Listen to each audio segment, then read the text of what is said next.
comment développer une vie de prière efficace? Amen. Amen. Premièrement, la parole de Dieu. Amen. Si vous voulez développer une vie de prière efficace, plongez-vous dans les Écritures. Lisez la Bible. Amen. L'objectif de la lecture de la Bible, c'est de développer le type de pensée qui concerne le royaume de Dieu. Amen. Pour vous assurer d'être exaucé selon la volonté de Dieu. 2. Vous lisez la Bible pour être informé au sujet des promesses de Dieu.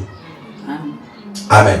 Lorsque tu es malade, il y a une parole dans la Bible qui dit ceci. Vous avez été guéri par ces meurtrissures. Tu vas t'appuyer sur ça. Il est écrit, je suis guéri par les meurtrissures de Christ. Amen. Amen. Tu peux encore t'appuyer par exemple sur une autre parole. Si quelqu'un a la foi comme le grain de sénévé, il dira à cette montagne, ôte-toi et jette-toi. Toi maladie, libère ma vie. Toi difficulté, libère ma vie. Parce qu'il est écrit. Quand tu pries, tu vas par exemple utiliser la parole de Dieu. Par exemple, Luc 10, verset 19. Je vous ai donné autorité de marcher sur les serpents, les scorpions et sur toute la puissance de l'ennemi et rien ne pourra vous nuire. Ça, c'est la résistance. Amen. Dans le combat. Alors, le il est écrit est important dans la prière. Amen. Vous devez toujours l'avoir. Pourquoi? Parce que Satan n'est pas soumis à vous. Il est soumis à l'autorité que porte la parole de Dieu. Amen. Maintenant, ce que j'aime avec la parole, c'est que elle a la capacité de se faire chair. La parole ne sait pas seulement faire chair en Jésus. La parole peut aussi se faire chair en toi. Ouf. Amen. Amen. Lorsque vous plongez une éponge dans l'eau, vous la prenez, si vous la pressez, qu'est-ce qui sort? L'eau. Une personne qui se plonge constamment dans les Écritures, il est en train de lire la parole de Dieu. La personne devient comme une éponge qui est en train d'être imbibée dans de l'eau. Plus il passe du temps, plus aussi cette eau pénètre au point où il s'enfonce à l'intérieur. Amen. De la même manière, toi, croyant moyen, si tu veux avoir de l'efficacité dans tes prières, que lorsque tu déclares une parole, elle s'accomplit. Mon ami, tu dois être saturé des paroles de Dieu. Amen. Avant même de commencer à dire que tu pries, la première des choses, c'est d'abord être saturé des Écritures de Dieu. Amen. Si tu es saturé des Écritures, je te dis, tu vas commencer à voir les exaucements qui arrivent. Amen. Il dit ceci, gardez mes commandements. Alors, garder la parole de Dieu, pour toi, te permet déjà de pouvoir avoir l'accès à une vie de prière efficace. Amen. La parole de Dieu, lorsque je ne vous parle même pas de la méditation seulement. Je vous dis même seulement la lecture. Je te dis seulement de t'asseoir et de lire ce que la Bible dit. Apprends seulement ton temps, lis seulement les chapitres. Plus tu es en train de lire là, tu ne sais pas. Mais il y a une transformation qui s'opère en toi. Amen. Tu ne pourras pas douter de la capacité de Dieu d'apporter des solutions dans ta vie. Amen. Je te dis la vérité, quand la parole de Dieu habite à l'intérieur de l'homme, le doute le fuit. Le doute le fuit. Amen. Amen. Amen. Donc pour avoir une vie de prière efficace, il faut d'abord être rempli de la parole de Dieu. Amen. La deuxième chose, pour avoir une vie de prière efficace, c'est de prier. C'est de prier. Si tu ne pries pas, tu ne peux pas prier. Il faut prier pour prier. Écoutez, on dit ça, c'est à force de forger qu'on devient forgeron. C'est pas ça? C'est ça. Alors écoutez-moi, toutes les personnes que vous entendez dire, oh, moi je ne sais même pas prier, oh, je ne prie pas, non. Écoutez, ils ne prient pas parce qu'ils n'ont pas l'habitude de prier. Si vous priez, vous allez prier. Pour diriger les nuits de prière, en plus encore la qualité que nous on dirige là. Si tu n'as pas une vie de prière, tu ne peux pas. La prière, ça ne se fait pas devant les gens. La vraie prière se fait en secret. Il dit que ton Père qui voit dans le secret va te le rendre. Amen. Quand tu vas prier dans le secret, c'est dur. La prière n'est facile pour personne. Pour développer une vie de prière, il faut prier. Et il faut prier longtemps. Amen. Parfois quand tu pries, tu vas sentir comment ta chair est en train de te dire arrête. Mon ami, tu pries.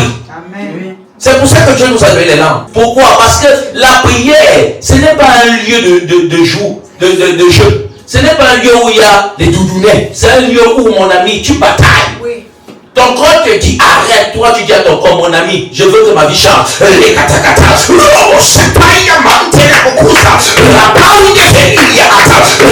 Dans ton cœur, c'est que ma vie doit changer.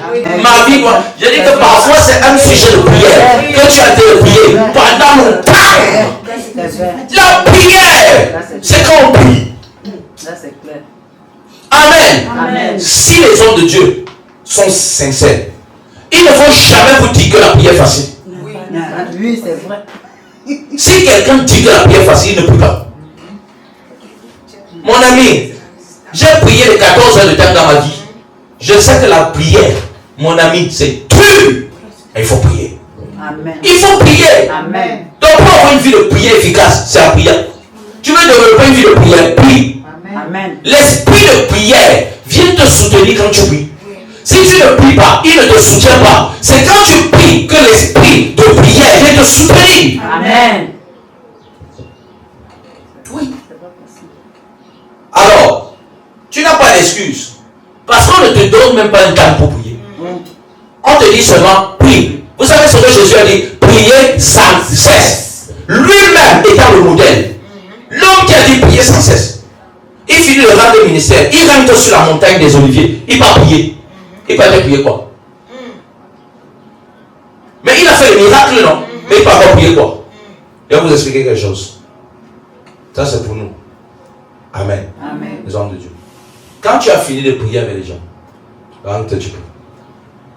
Il y a 3 fois que tu dois prier tout au long peut-être d'un programme quand il y a un culte. 1. Tu pries seul. Avant le culte. 2. Tu pries pendant que vous êtes en train de prier. 3. Quand tout le monde a fini de prier, toi tu pries. Amen. Donc les gens sont rentrés. Tout le monde dort. Toi tu pries. C'est comme ça que tu as l'évolution. Tu ne fais que progresser la puissance. Les gens aiment prier quand le programme est là. C'est là où eux ils viennent prier. Quand le programme finit, eux ils dorment. Ils ne prient pas avant. Ils prient pendant, mais ils ne prient pas après. Par contre, ce que nous on fait, c'est quoi? On prie avant, on prie pendant et on prie après. Alors, développe juste une routine de prière et tu auras une vie de prière efficace. Amen. Amen. Amen. En dehors de ça, en dehors de la vie de prière, en dehors de la prière, de la parole de Dieu, et là je vais m'arrêter au 3e point. Amen. Mon ami, développe une relation avec le Saint-Esprit. Amen. La relation avec le Saint-Esprit n'est pas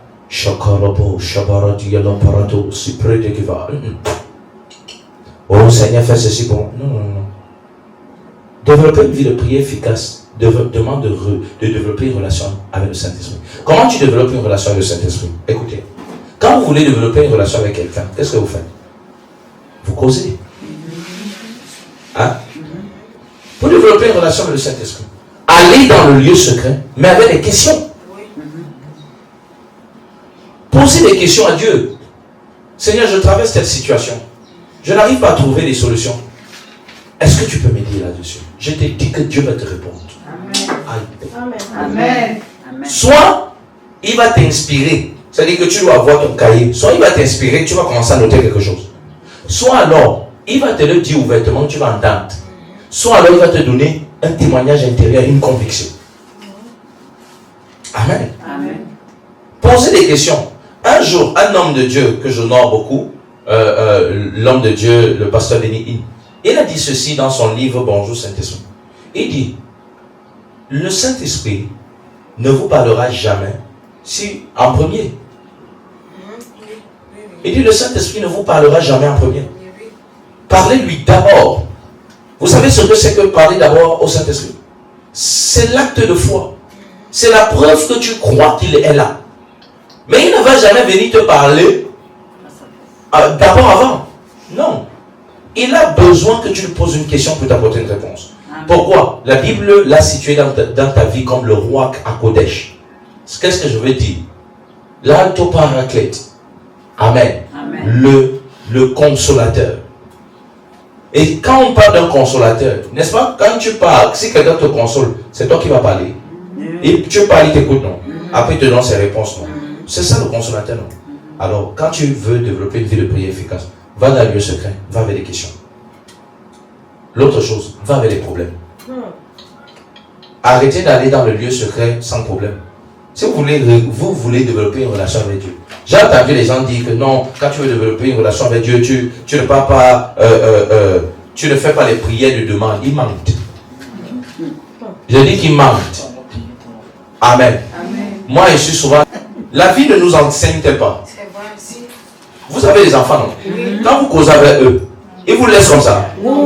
N'est-ce pas qu'il y a toujours une demande dedans? Même Dieu savait qu'il allait avoir une demande.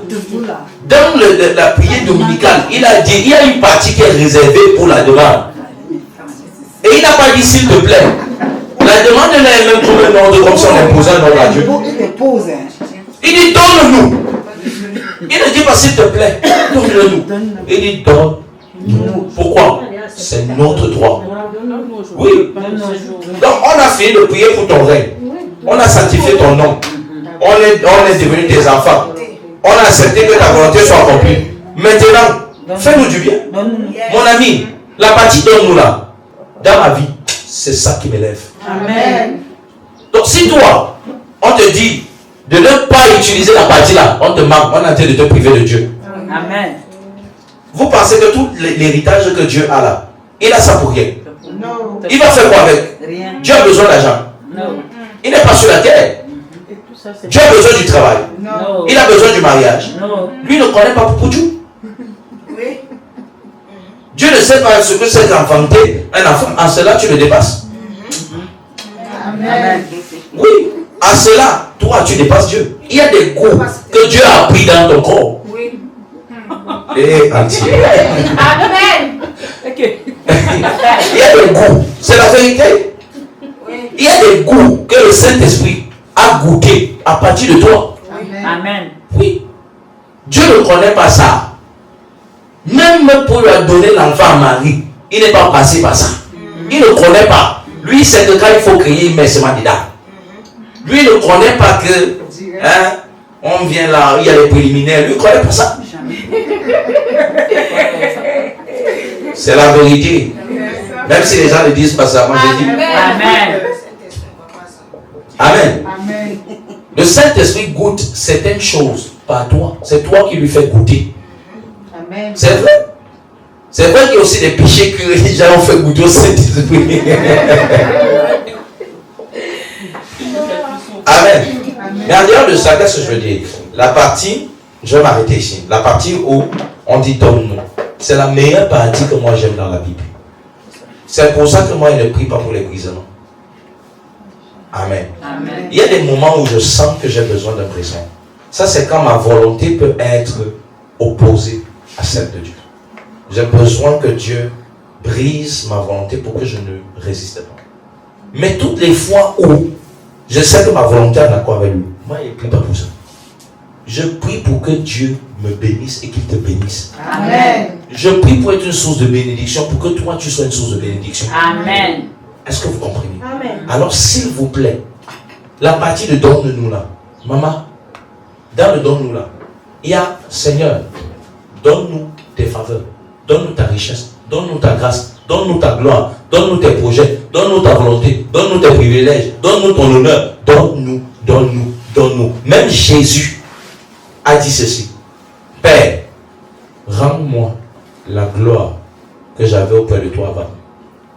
Vous savez ce que ça signifie? Jésus a demandé une restauration à Dieu. Amen. C'était une demande. Pourquoi tu vas te priver? Amen. Quelqu'un te dit demandez ce que vous voulez. Toi, tu estimes que non, si je lui demande l'argent, c'est que je suis Chanel. Non. Maman, continue de penser comme ça. Tous ceux qui pensent comme ça, je vous dis actuellement, si ils sont en train de nous envier. Parce que nous on demande l'argent à Dieu.